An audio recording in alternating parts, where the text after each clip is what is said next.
ఆదేశాలను జారీ చేస్తూ ఉద్దేశపూర్వకంగా కోర్టు ఆదేశాలను ధిక్కరించే ప్రయత్నం చేస్తున్నారనే మాట కూడా వ్యాఖ్యానించడం జరిగింది. అంతేకాదు ఈ నెల 12వ తేదీన అంటే రేపు సాయంత్రం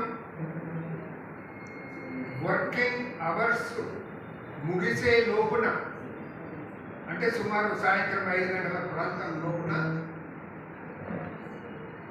ఎలక్ట్రోల్ బాండ్స్ మొత్తం వివరాలను అనేది ఎలక్షన్ కమిషన్కు సమర్పించాలని చెప్పడం జరిగింది.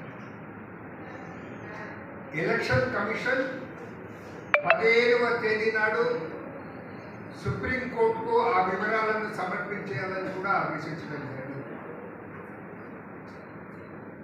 ఇది ఒక పెద్ద గూడుపుటానిగా కనబడుతుంది. సుప్రీంకోర్టే ఇవాళ విచారణ సందర్భంలో పేర్కొనడం జరిగింది. ఎస్బీఐ చేయాల్సింది ఆ బాండ్స్ ఉన్న కవర్స్ అనేది ఓపెన్ చేసి దాన్ని కన్సాలిడేట్ చేసి సమర్పించాల్సినటువంటి అవసరం ఉంది.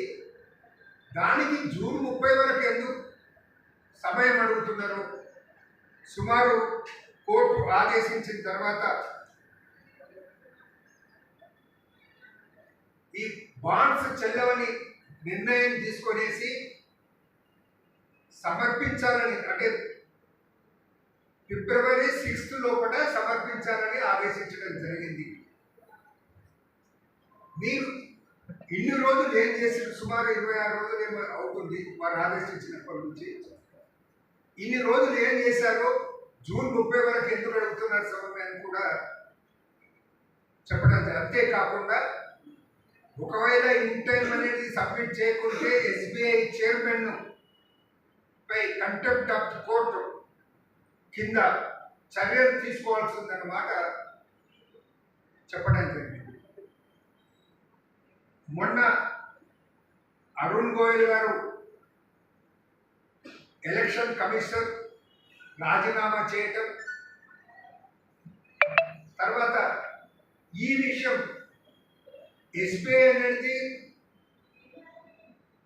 బాండ్స్ బయటపెట్టడానికి వివరాలను బయటపెట్టడానికి సమయం కోరడం అనేది ఇది ఒక పెద్ద గూడుపుటానిగా కనబడుతుంది.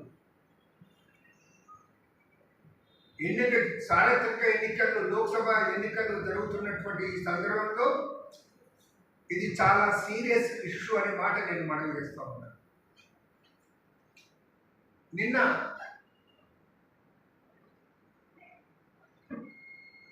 Farmer secretary to the government of India ES Sharma garu ఒక లేఖ ప్రెసిడెంట్ ఆఫ్ ఇండియాకు రాయడం జరిగింది. ఆ లేఖలో ఆయన